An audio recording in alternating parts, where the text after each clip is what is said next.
Matagal nang may espesyal na pwesto sa puso ng maraming tao ang mga elepante. Sila ay matalino, social na creature at talagang napakalaki. Siguro ito rin ang dahilan kung bakit hindi tayo nag-asawa sa mga kakaibang hayop na ito. Kaya ngayon, ipapakita namin sa inyo ang 15 sa mga pinakamalalaking elepante sa buong mundo. Pero bago natin simulan yan, kung bago ka pa lamang sa aming channel, huwag mo sana kalimutan na mag-subscribe para naman lagi kang updated sa mga ganitong uri ng video. Number 15, Black Diamond. Noong 1929, dumating ang isang malaking sirkus sa Corsicana, Texas. Nasa huling mga taon na noon ang oil boom na nagpapaunlad sa lugar mula pa noong unang bahagi ng siglo, kaya puno ng tao at activity ang buong bayan. Sa panahong yun, malaki na rin ang sirkus at talagang sobrang exciting para sa mga tao. Kahit nagsisimula ng sumikat ang mga sine at radyo bilang libangan, dumadayo pa rin ang mga tao mula sa malalayong lugar para mapanood ang sirkus ng Corsicana. At ang sirkus na ito, may isang espesyal na atraksyon, isang malaking kawan ng mga elepante. Habang nagpaparada ang sirkus sa mismong downtown, libu-libong tao ang nakatayo sa gilid ng kalsada para panoorin ang makulay na prosesyon. Pero may isang elepante na agad na pumukaw ng pansin ng lahat, isang napakalaki at talagang kilalang elepante na ang pangalan ay Black Diamond. Putol ang kanyang dalawang pangil na kung saan sinadya ng sirkus para hindi niya ito magamit. May nakasuot pa siyang bakal na naglilimita sa galaw ng kanyang ulo at mayroong mabibigat na kadena sa paa. At ang ibig sabihin, alam ng mga tauhan ng sirkus na delikado ang elepante na ito. Sa katunayan, nakakitil na siya ng 3 tao pero tahimik lamang nila itong itinago. At tulad ng inaasahan, dito na nagsimula ang lahat. Nakawala si Black Diamond mula sa kanyang handler, sinuwag niya ang isang babae at ito ay binagsak at kinaladkad niya ito sa kalsada. Talagang matindi ang naging pinsala at kalaunan ay dineklara siyang wala ng buhay. Natural, nagpanik ang lahat at ang sisi, diretso talaga sa elepante. Pero ang nakakalimutan ng mga tao ay ito. Mahal natin ang mga elepante, oo. Pero kapag galit ang isang elepante, kaya nitong durugin ang tao sa loob lamang ng isang iglap at wala ka talagang magagawa. Sa normal na sitwasyon, mapayapang hayop ang mga elepante basta hindi mo sila ginugulo at hindi sila nakakaramdam ng banta. Ang problema, kapag ang lalaking elepante at nasa panahon sila ng matinding aggression o mas, nagiging sobrang violente sila, lalo na kapag may ibang lalaking elepante na nagiging karibal. Hindi ito ay sinama ng circus sa kanilang kalkulasyon. Pinarada nila ang isang lalaking elepante na kilalang mayroong history ng pagiging delikado. Dahil dito, nag-decide ang bayan na hatulan si Black Diamond ang kamatayan at doon, sa gitna ng lahat, kinitil siya ng firing squad. Kinailangan pa ng 50 hanggang 170 bala bago tuluyang bumagsak ang napakalaking elepante. At ito ay isang nakakakilabot at tunay na malungkot at trahedya. Number 14, the Asian Elephant. Ang Asian Elephant ay isa sa mga pinakaiginagalang at pinapahalaga ang hayop, hindi lamang sa Asia kundi sa buong mundo. Sa maraming kultura sa Asia, ang elepante ay simbolo ng karunungan, lakas, at minsan ay may banal na kahulugan pa. Mahalaga ang papel ng mga elepanteng ito sa mga relihiyosong ritual, mga kapistahan, at maging sa mga mabibigat na trabaho noong sinaunang panahon. Malalaki ang katawan ng Asian Elephant na may kulay abo na balat, mahaba ang kanilang mga trunk, at kadalasan ay may mga maliliit at biliguan ng kanilang tenga kumpara sa mga African Elephant. Mas malalaki ang mga lalaki kaysa sa mga babae at sobrang social nilang mga hayop at nakatira sila sa maigpit at organisadong pamilya na pinamumunuan ng isang matandang babaeng elepante. Hindi lamang sila malaki, sila ay matalino rin. At sa lahat ng hayop na nabubuhay sa lupa, ang Asian Elephant ang may pinakamalaking utak at umaabot ng halos 11 pounds ang bigat nito. Kumakain sila ng mga halaman tulad ng damo, dahon at prutas at mga balat ng puno. At dahil sa laki at lakas nila, nagiging ecological engineers sila ng kanilang tirahan. Sila ang tumutulong na maghubog ng mga kagubatan at damuhan, mula sa pagkalat ng mga buto hanggang sa paggawa ng mga landas at mga bagong tubigan na maaaring pag-inuman ng iba pang mga hayop. Pero sa kabila ng pagmamahal ng mga tao sa elepante, malaki ang problema nila sa ngayon. Halos lahat ng banta sa kalikasan ng Asian Elephant ay gawa ng tao. Katulad na lang ng pagkalbo ng kagubatan, pagkuha ng lupa para sa kabuhayan, illegal poaching para sa gairing, at mga banggaan sa pagitan ng tao at elepante dahil sa nagkakabungguang teritoryo. Number 13, the Sri Lankan Elephant. Ang Sri Lankan Elephant na tinatawag ding Ceylon Elephant ay isang subspecies ng Asian Elephant na matatagpuan lamang sa isla ng Sri Lanka sa may timog ng India. Sila ang pinakamalaki at pinakamaitim sa lahat ng Asian elephant subspecies. Matitibay at malalaki ang katawan nila, mas mahaba at mas maganda ang mga pangil ng mga lalaki, habang ang mga babae naman ay sobrang maikli ang tas at minsan wala pa kang tumutubo. Sa kasaysayan ng Sri Lanka, malalim ang kaugnayan nila sa kultura at reliyon. Ginagamit sila sa traditional na parada, seremonya, at maging sa mga simbolo ng pagiging Sri Lankan. Pero tulad ng iba pang elepante, unti-unting nababawasan ang kanilang populasyon dahil sa pagkawala ng tirahan, banggaan sa tao, at poaching para sa ivory. May mga conservation program na ngayon upang protektahan sila at malaking tulong ang mga national park at protected area ng Sri Lanka na nagsisilbing ligtas nilang tirahan. Ang Sri Lankan elephant ay isang keystone species at ang ibig sabihin, talagang napakahalaga ng papel nila sa ecosystem. Sila ang nagkakalat ng mga buto para sa mga bagong halaman, gumagawa ng daanan sa gubat, at nakakatulong paminsan sa pagbuo ng mga natural na waterholes. Kapag nawala sila, babagsak ang buong ecosystem na umaasa sa kanila. Number 12. Straight-tusked elephant. Isa na namang uri ng elepanteng matagal nang naglaho, pero sa katunayan, hindi lamang isang species ang tinutukoy dito.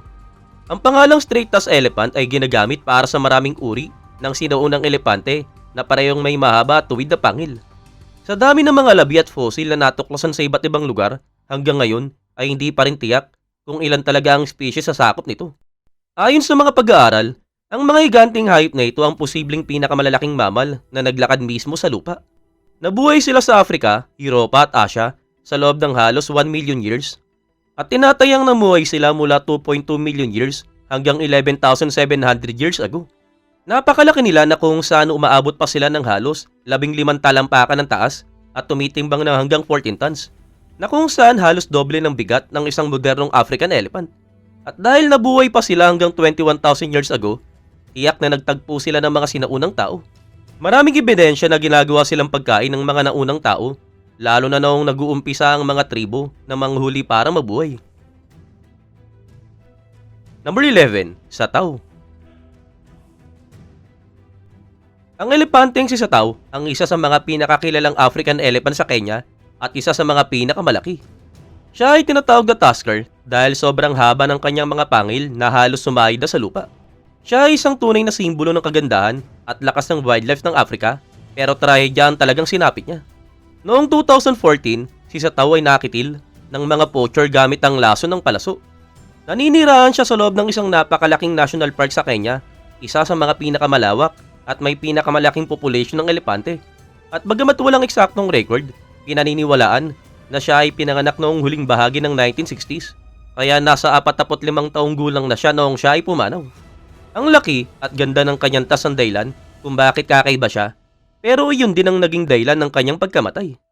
Sa black market, ang ivory ay nagkakahalaga ng libu-libong dolyar bawat kilo, lalo na sa Asia, at dahil dito, ginagamit ito ng mga sindikato at rebelde sa Africa bilang pinagkukunan ng pondo. Kaya naman kahit nasa ilalim si Sataw ng halos tuloy-tuloy na bantay ng mga park ranger, dahil sa status niyang endangered, talagang hindi pa rin siya nakaligtas. Pagkatapos siyang kitilin, kinatay at tinabas ng mga poacher ang kanyang tas. May mga naarestong suspect matapos ang insidente pero huli na. Isa na namang higanting kayamanan ng kalikasan ang nawala dahil sa kasakiman. Number 10. Temple Elephant, Raman. Sa India, karaniwan ng may mga elepanteng inaalagaan sa mga templo. Itinuturing silang banal na creature na nagbibigay ng swerte at pagpapala sa mga deboto. Ginagamit din sila sa iba't ibang seremonya at malalaking kapistahan. Pero dahil sila ay captive, hindi maiiwasan ang controversy, lalo na pagdating sa kalagayan at kalayaan nila. Dito papasok ang isang kilalang temple elephant na may napakahabang pangalan pero buti na lang, pinaikli ito bilang Raman. May isa pa siyang pangalan kasing haba rin na kapag ay sinalin ay the only emperor. Kaya naman yan na lang ang itatawag natin sa kanya. Si Raman ang sinasabing pinakamataas na buhay na captive elephant sa India na may taas sa 10.5 feet. Pero sa kabila ng kanyang pagiging emperor, may partial blindness na siya. Ayon mismo sa pamunuan ng templo, maayos ang pag-aalaga sa kanya pero dahil sa patuloy na diskusyon at issue tungkol sa welfare ng mga temple elephant, minsan ay ipinagbabawal siyang isama sa mga prosesyon at pagpapakita. Number 9. The Woolly Mammoth. Maraming gumawa ng kung ano-anong teorya, video at haka-haka na buhay pa raw ang mga woolly mammoth. Pero syempre, ang karamihan dito ay puro malabong footage. Ang nakakagulat, mukhang posibleng bumalik ang mga woolly mammoth sa totoong buhay at hindi ito kwento kung hindi science. May mga siyentistang aktibong nagtatrabaho para muling ibalik ang mga hayop na matagal lang nawala. Kabilang na ang woolly mammoth at para bang hindi nila napapanood ng Jurassic Park at kung paano nagkaloko-loko ang lahat doon. Pero ang ideya ng pagbuhay muli ng extinct species ay sobrang nakaka-excite para sa marami. At dahil sa modern na pag-unlad ng genetics at DNA sequencing, ang dating imposible ay nagiging teka, baka kaya na natin ito. Sa listahan ng mga hayop na gustong buhayin, nasa tuktok ang woolly mammoth. At kung tinatanong mo kung bakit, dahil halos kapareho ng DNA nito ang Asian elephant na siyang pinakamalapit na kamag-anak nila. Dagdag pa rito, napakaraming well-preserved na mammoth remains ang natagpuan sa permafrost, kumpleto pati buhok, balat at minsan laman loob. Sa madaling sabi, nasa bingit na tayo ng paglika muli ng mga higante ng Ice Age. Malay mo isang araw pagbangon mo, pagbukas mo ng bintana, may naglalakad ng woolly mammoth sa bakuran mo. Number 8. Steppe mammoth. Isa na namang higante mula sa nakaraan, ang steppe mammoth, ang ninuno ng ilan sa mga pinakakilalang mammoth species. Nabuhay sila na humigit kumulang 600,000 hanggang 370,000 years na ang nakakalipas.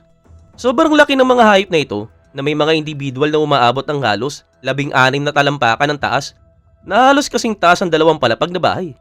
Ang kanilang mahaba at kurbadong pangil ay umaabot ng ilang metro ang haba at ginagamit sa iba't ibang bagay, gaya ng paghukay ng pagkain na tubig, panlaban sa mga mandaragit, at syempre, pagpapakitang gilas tuwing mating season. Nakakabilib din ang kakayahan nilang mabuhay sa sobrang lamig. Ang steppe mammoth ay namuhay sa malawak na Eurasian steppe, isang tuyong grassland na napakalamig lalo na noong Ice Age. Mayroon silang makakapalabalahibo na siyang nagsisilbing protection laban sa matinding hamog at nagyayelong hangin. Pinaniniwala ang isa sila sa mga ninuno ng woolly mammoth na mas lalo pang nag-evolve para mabuhay sa mas malamig at mas malupit na klima. Sa ngayon talagang hindi pa rin tiyak ang tunay na dahilan ng kanilang pagkalipol, pero malamang kombinasyon ito ng pagbabago ng klima at pagkawala ng halaman na pinagkukunan nila ng pagkain. Sa madaling sabi, nalusaw ang mundo kung saan sila ay tunay na hari. Number 7. Palaeoxodon namadicus. Ang Palaeoxodon namadicus, na kilala rin bilang Asian straight-tusked elephant, ang sinasabing isa sa mga pinakamalalaking mammal na naglakad mismo sa mundo. Imagine mo, 13 hanggang 16 feet ang taas at timbang na 20 hanggang 24 tons. Mas malaki pa sa pinakamalaking African elephant sa ngayon at mas mabigat pa kaysa sa mga woolly mammoth. Gaya ng pangalan, mayroon ding itong mahahabang tuwid na tusk na umaabot ng halos 11.5 feet. Isang napakalaking plant-eating giant na gumala sa India at Pakistan noong Pleistocene era. Maraming fossil ito ang natagpuan sa buong Indian subcontinent. Patunay na sila ay tunay na megafauna ng kanilang panahon. Pero gaya ng marami pang sinaunang hayop, talagang hindi nalampasan ang pagsubok ng mundo. Posibleng pinagsamang epekto ng pagbabago ng klima at pagdami ng mga sinuunang tao ang nagtulak sa kanila patungo sa pagkalipol. Nakakatuwang isipin pero nakakalungkot din. Ang dahilan ng pagkawala ng mga higanting hayop noon ay halos kapareho rin ng mga dahilan ng pagkalipol ng mga hayop ngayon. Number 6. Proboscidea. Para hindi kayo antukin, eto na naman tayo sa isang super technical na Latin term na basically na tumutukoy sa lahat ng hayop na kabilang sa pamilya ng mga elepante ayon sa kanilang taxonomy. Galing ito sa Latin word na prasus na ang ibig sabihin ay trunk tulad ng nguso o trunk ng elepante. Kaya lahat ng hayop na napabilang dito mula sa mga elepanteng kilala natin hanggang sa mga sinaunang kamag-anak nilang matagal nang nawala ay sakop ng kategory na ito. Sa loob ng mahabang panahon, sila ang ilan sa mga pinakamabibigat na mammal na nabuhay sa mundo na kung saan sinasabi na mas mabigat pa sila ng higit doble kumpara sa ilang sauropods, mga dinosaur gaya ng Diplodocus. Number 5. Mastodon. Bukod sa pagiging pangalan ng isang astig na heavy metal band, ang mga mastodon ay mga sinaunang hayop na may mahabang trunk at malapit na kamag-anak ng elepante. Sila ay gumala sa North at Central America noong huling bahagi ng Miocene hanggang sa Pleistocene era sa pagitan ng humigit kumulang 10,000 hanggang 30,000 years na ang nakakalipas. Medyo mas maliit sila kumpara sa mammoth at modern elephant at karaniwang umaabot sila ng 8 to 10 feet ang taas. Matipuno rin ang katawan nila at may mahabang baluktot na pangil na pwedeng umabot ng hanggang 13 feet. At kakaibang ngipin na may mga cone shape na mga cusp na perpekto para sa pagdurog ng matitigas na halaman at sanga. Ang klase ng pagkain nila ang isa sa mga posibleng dahilan ng pagkalipol nila. Dahil nagbago ang klima at mga halaman sa panahon nila, hindi na sila nakapag-adjust. Ganyan talaga kapag ang mga hayop ay nahuhulog sa massive climate change, nagbabago ang pagkain. Pero hindi sila basta pwede kumain ng kung ano lang, maliban na lang kung ipis sila. Number 4. Loxodonta adaurora. Ang isa naman na ito ay isa namang extinct na species ng elepante. Ang itsura nito ay halos kapareho rin ng mga elepanteng nakikita natin sa ibang sinaunang panahon. Ang saya talaga ng mga nadidiskubre nating elepante sa ngayon, tama? Natagpuan ng mga fossil ito sa iba't ibang bahagi ng Africa at sa katunayan, Africa lang ang lugar kung saan sila nakita. Dahil dito, matagal nang pinaniniwalaan na sila ang mga direct descendant ng mga modern African elephant. Pero sa mga mas bagong pag-aaral, lumalabas na baka nagmula sila sa ibang species na kahawig ng African elephant at posibleng may halong mammoth lineage din. Ibig sabihin, mas komplikado pa pala ang puno ng pagkakaugnay ng mga elepante kaysa sa iniisip natin. Number 3. Sumatran elephant. Ang Sumatran elephant ay isang critically endangered na subspecies ng Asian elephant na matatagpuan lamang sa isla ng Sumatra sa Indonesia. Mas maliit sila kumpara sa ibang uri ng Asian elephant at karaniwang silang nasa 6.6 hanggang 9.8 feet ang taas at tumitimbang ng 4,000 hanggang 8,000 pounds. Medyo baby size sila kung ikukumpara natin sa mas malalaking kamag-anak nila. Mayroon silang mas maliliit na mga tenga, mas bilugan, at ang balat nila ay makapal, gusot, at may maitim na patches. Lahat ng ito ay natural na adaptation sa siksik at makakapal na kagubatan na kung saan sila nakatira. Sa mga rainforest ng Sumatra, kumakain sila ng mga prutas, dahon, damo, at iba't ibang uri ng halaman. Pero ang tanging lugar na tinitira nila ay siya ring pinakamalaking panganib sa kanilang buhay. Dahil sa walang habas na pagputol ng kagubatan para sa agrikultura, pagtutroso, at iba pang gawaing nakikinabang sa lupa, unti-unti nang nawawala ang tirahan ng Sumatran elephant. Kaunti na nga lang sila, lalo pang nagkakawatak-watak ang population nila, kaya hirap silang magparami. Malinaw kung walang malawakang aksyon para protektahan ang tirahan at buhay nila, posibleng hindi na magtagal ang species na ito. Number 2. Mammuthus meridionalis. Ang susunod naman ay ang Mammoth meridionalis na mas kilala bilang Southern Mammoth. Nabuhay ang species na ito mula 2.2 million hanggang 700,000 years ago at kabilang sila sa malaking pamilya ng mga mammoth kasama ang sikat na woolly mammoth at Colombian mammoth. Malaki ang Southern Mammoth. Ang mga lalaki ay umaabot ng 13 feet ang taas at tumitimbang ng 10 hanggang 12 tons. Mayroon din silang mahabang curved tusk na pwedeng lumagpas ng 13 feet na parang dalawang higanting espada sa magkabilang gilid ng muka. Makapal at magaspang din ang balahibo nila, perpektong proteksyon laban sa pabago-bagong klima noong panahon nila. Dagdag pa rito, sila rin ay versatile, na kung saan nakatira sila sa grassland, kagubatan, at iba pang mga malalawak na tirahan, na kung saan kumakain sila ng damo, shrubs, at iba't ibang halaman. Pero katulad ng marami pang sinaunang hayop, nawala na rin sila nang nagbago ang klima at lumiit ang kanilang mapagkukunan ng pagkain. Hindi siya misteryo at kapag nagbago ang mundo, nauna talaga mawala ang mga hindi makapag-adapt. Number 1. Guruvayor keshaban. Sa panghuli naman natin, narito ang isa sa mga pinakamalaking elepante sa kasaysayan, si Guruvayor keshaban. Isa siyang temple elephant sa India na ibinigay mismo ng royal family noong 1922 at nanatili sa templo hanggang sa kanyang pagpanaw noong 1976. Sinasabing siya ang pinakamataas sa temple elephant na naitala, bagamat kailangan pa siguro ng Guinness World Record para tuluyang ma-verify ang mga claim. Ayon sa mga record, umabot siya ng 10 at 3/4 feet ang taas, tunay na dambuhala sa mundo ng mga elepante. At kahit pumanaw na siya, nananatili siyang mahalagang simbolo ng templo. Hanggang sa ngayon, pinapasunod pa raw ang mga bagong elepante sa templo para magbigay galang, tradisyong ginagawa bilang respeto sa alaala ni Guruvayor keshaban.